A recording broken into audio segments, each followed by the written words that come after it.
नमस्ते दोस्तों। आज की इस कहानी में आपका स्वागत है। इस कहानी में मेरा नाम अनुराग है। मैं उत्तर प्रदेश के एक छोटे से शहर अंबेडकर नगर में रहता हूँ। वहीं मैं और मेरा परिवार रहता है। पैसे की कमी नहीं है, पिताजी खूब कमाते हैं और मैं कॉलेज में पढ़ता हूँ। आज मैं आपको मेरी अचानक घटी एक कहानी सुनाने जा रहा हूँ। कॉलेज का आखिरी साल हमेशा तनाव और चुनौतियों से भरा होता है। मैं भी इस दौर से गुजर रहा था। हमारे घर में 3 लोग रहते थे, मैं, मेरी मम्मी और मेरे पिताजी। हमारा घर बड़ा था, जैसा कि अमीरों के बंगले होते हैं। हर सुबह पिताजी जल्दी काम पर निकल जाते और रात को देर से लौटते थे। जब भी पिताजी घर आते, मम्मी उन्हें खाना खिलाती और उनका इंतजार करती, लेकिन उनके चेहरे पर हमेशा कुछ बेचैनी होती। शायद मैं तब तक उतना समझदार नहीं था कि उनके चेहरे के पीछे छिपी भावनाओं को समझ सकूं। मेरी माँ आमतौर पर शांत स्वभाव की थीं। वे कभी किसी से ऊंची आवाज में बात नहीं करती थीं। पर एक सुबह कुछ अलग हुआ। मैं कॉलेज जाने की तैयारी कर रहा था कि अचानक माँ की तेज आवाज सुनाई दी। वह गुस्से में थीं। मैंने पहले कभी उन्हें ऐसे नहीं देखा था। क्या कर रहे हो तुम? रात के 2 बजे घर आते हो और कहते हो कि ऑफिस का काम था। माँ चिल्ला रही थी। रात के 2 बजे कौन सा ऑफिस का काम चलता है? सीधे सीधे क्यों नहीं कहते कि तुम नेहा के साथ थे? मैं हैरान था। माँ के स्वभाव के उलट यह प्रतिक्रिया काफी असामान्य थी। वह बहुत नाराज थी और उनके शब्दों से उनकी तकलीफ साफ झलक रही थी। मैं सोच में पड़ गया कि आखिर यह सब हो क्या रहा है। नेहा कौन थी और माँ को इतना गुस्सा क्यों आ रहा था? पिताजी की आवाज में भी गुस्सा था। मैं 2 बजे आऊं या 4 बजे, तुम्हें जो चाहिए वो मिल तो रहा है ना? फिर चुप रहो। माँ ने बिना हिचकिचाए जवाब दिया। क्या जो चाहिए वो मिल रहा है? पैसा, गहने, इन सब से भी कोई सुख होता है? तुमने मुझे महीनों से छुआ तक नहीं है। आखिर उस नेहा में ऐसा क्या है जो मुझ में नहीं? माँ की आवाज बढ़ गई थी। उनका गुस्सा अब आंसुओं में बदलने लगा था। पर पिताजी को कोई फर्क नहीं पड़ा। उनके गुस्से की तीव्रता और बढ़ गई। बार बार नेहा का नाम मत लो, नहीं तो। पिताजी की आवाज धमकी भरी थी। नहीं तो क्या करोगे? माँ ने चुनौती देते हुए कहा। और तभी जैसे पूरे घर में एक भयानक धमाका हुआ। यह धमाका किसी चीज के गिरने का नहीं था, बल्कि पिताजी की बेल्ट की मार की आवाज थी। उसके साथ ही मम्मी की दर्द भरी चीख ने घर की दीवारों को भी कंपा दिया। मैं बिना सोचे समझे अपने कमरे से दौड़ा। जो दृश्य मैंने देखा वह किसी दुस्वप्न से कम नहीं था। पिताजी बेल्ट से मम्मी को बेरहमी से मार रहे थे। मम्मी दर्द से चीख रही थीं, लेकिन पिताजी का हाथ रुकने का नाम नहीं ले रहा था। उनका चेहरा क्रोध से लाल हो गया था और वे बार बार बेल्ट से मार रहे थे। मैंने एक पल भी नहीं सोचा। मम्मी को बचाने के लिए मैंने उनके ऊपर छलांग लगा दी। मैं जानता था कि इससे मुझे चोट लग सकती है, लेकिन उस समय मम्मी को बचाने के अलावा कुछ भी महत्वपूर्ण नहीं था। जैसे ही मेरे शरीर पर भी 2-4 बेल्ट की मार पड़ी, पिताजी का हाथ रुक गया। उन्होंने मुझे गुस्से में देखा, लेकिन कुछ कहे बिना वे घर से बाहर चले गए। कमरे में अब सिर्फ सन्नाटा था, एक भयानक सन्नाटा जो मम्मी की सिसकियों और मेरे दिल की धड़कनों से ही भंग हो रहा था। मैंने मम्मी की ओर देखा। उनकी आंखों से आंसुओं की धारा बह रही थी और उनके शरीर पर जगह जगह लाल निशान पड़ चुके थे। उन निशानों को देखकर मुझे पिताजी पर बहुत गुस्सा आया। कैसे कोई इंसान अपनी ही पत्नी के साथ ऐसा कर सकता है? कैसे कोई इतना निर्दयी हो सकता है? मैं जल्दी से किचन में गया और एक कटोरी में तेल और हल्दी का मिश्रण बना लाया। मम्मी के पास लौटकर मैंने उनके हाथ और पीठ पर यह मिश्रण लगाना शुरू किया, जहां जहां उन्हें मार पड़ी थी। कुछ जगहों पर खून भी आ गया था, जो इस बात का गवाह था कि पिताजी ने उन्हें कितना बुरी तरह मारा था। मिश्रण लगाने के बाद मैंने कटोरी एक ओर रख दी और मम्मी के पास बैठ गया। मम्मी ने मुझे देखा और अचानक मुझे गले से लगा लिया। वह मेरी गर्दन में सिर छिपाकर जोर जोर से रोने लगी। उनके आंसुओं से मेरा कंधा भीग गया था और मैं उनकी पीठ थपथपाकर उन्हें शांत करने की कोशिश कर रहा था। मम्मी बहुत देर तक रोती रहीं। मैं भी कुछ नहीं बोल पाया। शायद शब्द उस दर्द और पीड़ा को व्यक्त करने के लिए पर्याप्त नहीं थे जो हम दोनों ने उस क्षण महसूस की थी। कुछ देर बाद जब मम्मी के आंसू थोड़े थम गए तो उन्होंने धीरे से मेरे पीठ पर हाथ रखा। जैसे ही उनके हाथ मेरे पीठ के निशानों पर पड़े, मुझे दर्द की तेज लहर महसूस हुई। मैं कराह उठा और मम्मी को जैसे ही इसका एहसास हुआ, वह तुरंत मुझसे दूर हट गईं। उन्होंने मेरा शर्ट उठाया और मेरी पीठ पर भी वही तेल हल्दी का मिश्रण लगाने लगीं जिसे मैंने उनके लिए बनाया था। लगाते समय भी उनकी आंखों से आंसू बह रहे थे। तू क्यों मेरे लिए बीच में आया? बेवजह तुझे मार पड़ी, मम्मी ने सिसकते हुए कहा। मम्मी, तुम्हारे लिए अगर मेरी जान भी चली जाती तो मुझे कोई दुख नहीं होता, मैंने धीमे से कहा। मम्मी की आंखों में दर्द और प्यार का मिश्रण साफ दिखाई दे रहा था। उस पल मैं जान गया कि मेरे लिए सबसे महत्वपूर्ण क्या था। मुझे अपनी मां की रक्षा करनी थी, चाहे जो हो जाए। लेकिन उन्होंने तुम्हें क्यों मारा जब मैंने यह पूछा, तब मम्मी मेरी ओर देखते हुए बोली, तुझे बताऊं या ना बताऊं, ऐसा सोच रही हूं छोड़, पर अब तुझे यह सब जान लेना चाहिए। पिछले 2 साल से तुम्हारे पापा ऑफिस की एक लड़की के चक्कर में हैं। रात को देर से आते हैं और मेरा तो जैसे कोई अस्तित्व ही नहीं है उनके लिए। और मुझे ये बताते हुए भी शर्मा रही है कि पिछले कई महीनों से उन्होंने मुझे छुआ तक नहीं है। कई बार तो मन करता है कि अपनी जान दे दूं, पर मेरे बाद तेरा क्या होगा, यह सोचकर मैंने ऐसा कदम नहीं उठाया। पर सच में अब इस जिंदगी से थक चुकी हूं। अब मैंने तय कर लिया है, एक ही घर में रहूंगी, लेकिन उनसे कोई भी संबंध नहीं रखूंगी। मम्मी की यह बातें सुनकर मैं सोच में पड़ गया। इतनी खूबसूरत, सुशिक्षित और समझदार मम्मी होने के बावजूद पापा किसी दूसरी औरत के चक्कर में कैसे पड़ गए। मन ही मन मैंने पापा के इस कर्म को दोषी ठहराया। मम्मी वाकई बहुत सुंदर थी। सुंदर चेहरा, नाजुक नाक, गुलाबी होठ, 6.5 फुट की ऊंचाई, गोरा रंग, वो एकदम किसी चित्र में बनाई गई देवी की तरह दिखती थी। फिर भी पिताजी को उनकी सुंदरता क्यों नहीं दिखाई देती थी। उस दिन के बाद से मेरी मम्मी ने पापा से बात करना बिल्कुल बंद कर दिया था। उनका रिश्ता जैसे एक औपचारिकता बनकर रह गया था। घर के अंदर अजीब सी खामोशी छा गई थी। मैं हर दिन देखता कि मम्मी कितनी अकेली और टूट चुकी थीं, लेकिन वह फिर भी खुद को मजबूत दिखाने की कोशिश करती थीं। पापा अब घर आते तो सीधे अपने कमरे में चले जाते और मम्मी ने अपने लिए अलग रास्ता चुन लिया था। वह अब मेरे कमरे में सोने लगी थीं। पापा अब महीने में एक बार घर का सारा सामान भरवा देते थे और टीवी के पास वाली दराज में पैसे रख जाते थे। यह उनकी नई आदत बन गई थी, जैसे घर उनके लिए अब केवल एक जिम्मेदारी बनकर रह गया था। वह न तो मम्मी से बात करते, न ही मुझसे। कई बार तो वह रात को भी घर नहीं आते थे। मम्मी जानती थीं कि वह कहाँ जाते हैं, लेकिन अब उन्होंने शिकायत करना भी छोड़ दिया था। उनकी आंखों में अब कोई आशा नहीं बची थी। वह बस चुपचाप दिन बिताती और जैसे उनकी जिंदगी अब सिर्फ एक बोझ बन गई थी। पापा की यह दूरी और उनका दूसरी औरत के साथ जुड़ाव मम्मी को अंदर से खोखला कर रहा था। वह अपने दर्द को मुझसे साझा करती और मैं भी उनके दर्द का हिस्सा बन गया था। मैं अब रोज यह देखता कि कैसे वह अकेलेपन से जूझ रही थीं। एक दिन मम्मी ने मुझसे कहा, अब मैंने पक्का कर लिया है कि मैं तुम्हारे पापा से किसी भी तरह का रिश्ता नहीं रखूंगी। एक ही घर में रहूंगी, लेकिन अब उनसे कोई संबंध नहीं रखूंगी। अब मैं उनके लिए सिर्फ एक पत्नी के नाम पर हूं और कुछ नहीं। उनकी यह बातें सुनकर मुझे बहुत दुहक होता था, लेकिन मैं खुद भी असहाय महसूस कर रहा था। पापा से बात करने की मेरी हिम्मत नहीं हो रही थी।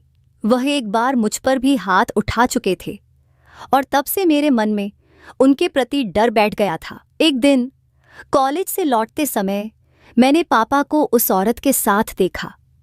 उनका हाथ उस औरत के कंधे पर था और वह हंसते हुए बातें कर रहे थे। मेरा दिल टूट गया था।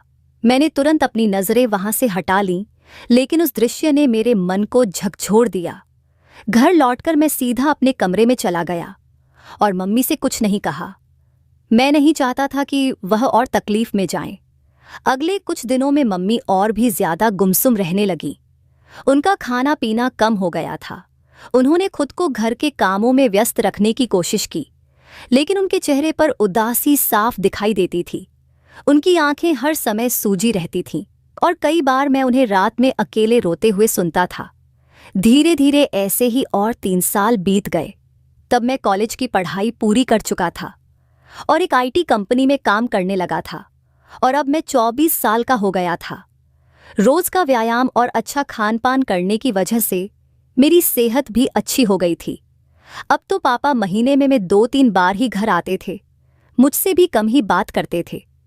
हालांकि मम्मी अब उस सदमे से उबड़ चुकी थी, लेकिन उनके चेहरे पर हमेशा उदासी छाई रहती थी। मैंने उन्हें कभी हंसते हुए नहीं देखा था। यह देखकर मुझे बहुत बुरा लगता था। जब मैं नौकरी पर गया तो कंपनी ने मुझे लैपटॉप दिया, इसलिए मैंने घर पर इंटरनेट कनेक्शन भी लगवा लिया। बचपन से मम्मी के साथ रहने के कारण मेरे पास ज्यादा दोस्त नहीं थे। मम्मी ही मेरी सबसे करीबी दोस्त थी। संध्या के समय जब मैं काम से घर लौटता तो फ्रेश होकर चाय पीता और फिर बेडरूम में जाकर लैपटॉप पर इंटरनेट चलाता। यह मेरा समय बिताने का जरिया बन गया था। उस वक्त की उम्र के कारण मैं इंटरनेट पर तरह तरह फिल्में देखता रहता था, लेकिन मुझे सबसे ज्यादा माँ और बेटे के बीच के फिल्में पसंद आने लगी थी। धीरे धीरे मेरी नजरें मम्मी को देखने के तरीके में भी बदलाव आने लगा था। एक दिन सोमवार का दिन था, रात के करीब 9 बजे होंगे। अचानक पापा घर आए। हमारा घर मम्मी के नाम पर था। पापा मम्मी से कहने लगे कि घर उनके नाम कर दें। तब मम्मी ने इनकार किया तो पापा उन्हें बहुत बुरा भला कहने लगे। मम्मी चुपचाप सुनती रही। तभी पापा ने मम्मी के गाल पर थप्पड़ मार दिया।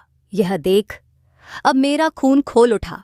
पापा दूसरा थप्पड़ मारने ही वाले थे, तभी मैंने उनका हाथ पकड़ लिया और कहा, पापा अब बहुत हो गया, ये तमाशा बहुत हो चुका है, अब और नहीं सहन कर सकता। आज से इस घर में कदम रखा तो इसका अंजाम अच्छा नहीं होगा। फिर मम्मी ने भी गुस्से में पापा को खूब डांटा। पापा मम्मी की जोर से डांटने पर अचानक रुक गए और मेरे ताकतवर शरीर को देखकर वहां से चले गए। फिर मैंने दरवाजा बंद कर दिया और मम्मी के पास चला गया। मम्मी ने मुझे आंसुओं से भरी आंखों से देखा और दौड़ते हुए आई।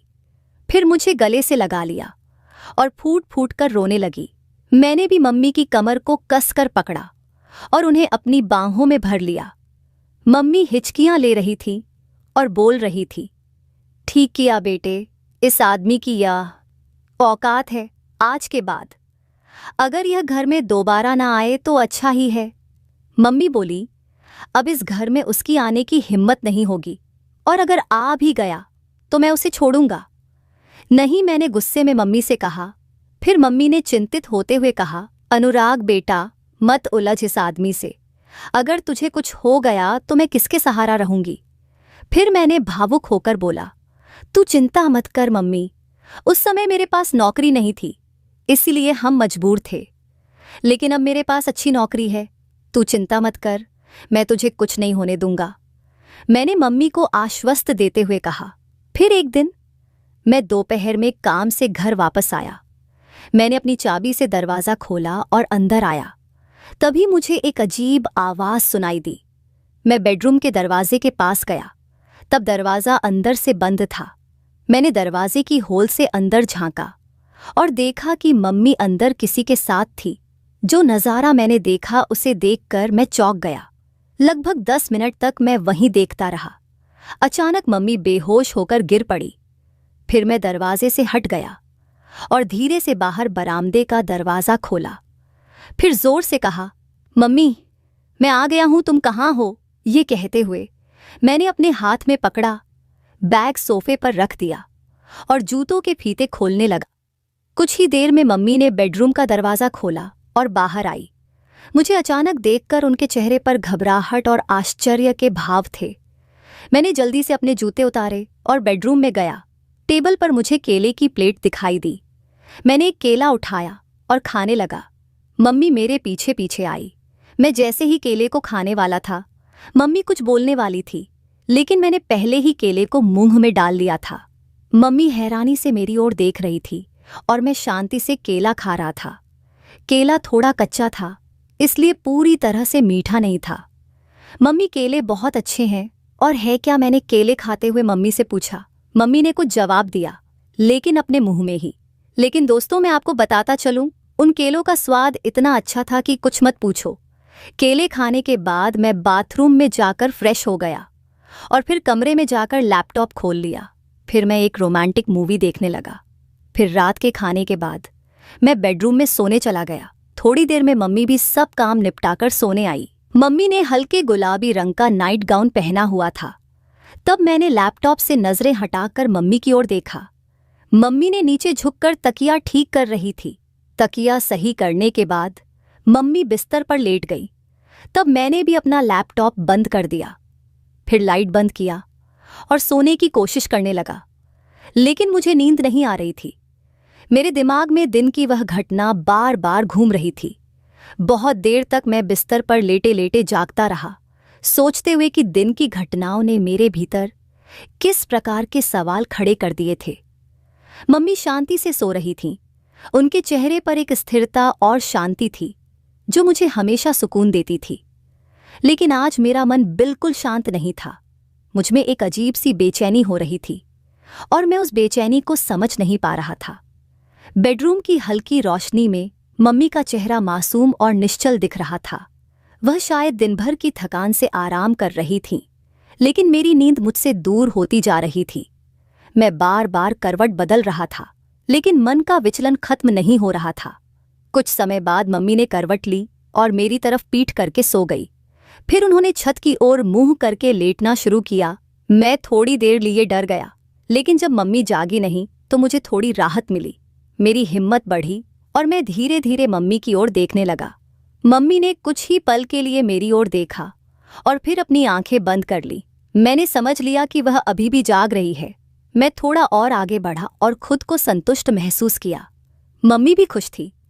उन्होंने कुछ नहीं कहा, लेकिन मुझे एहसास हो रहा था कि उन्हें भी संतोष मिला है।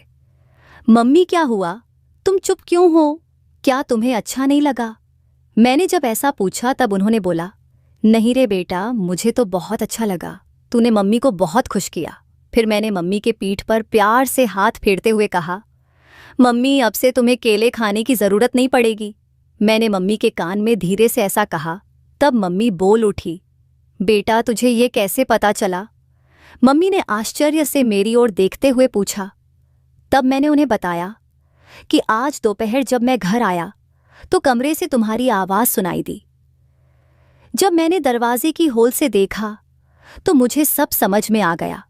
तभी मैंने ठान लिया था कि अब से मम्मी को किसी भी चीज की कमी नहीं होने दूंगा। अनुराग, मेरे राजा, तू कितना प्यार करता है अपनी मम्मी से।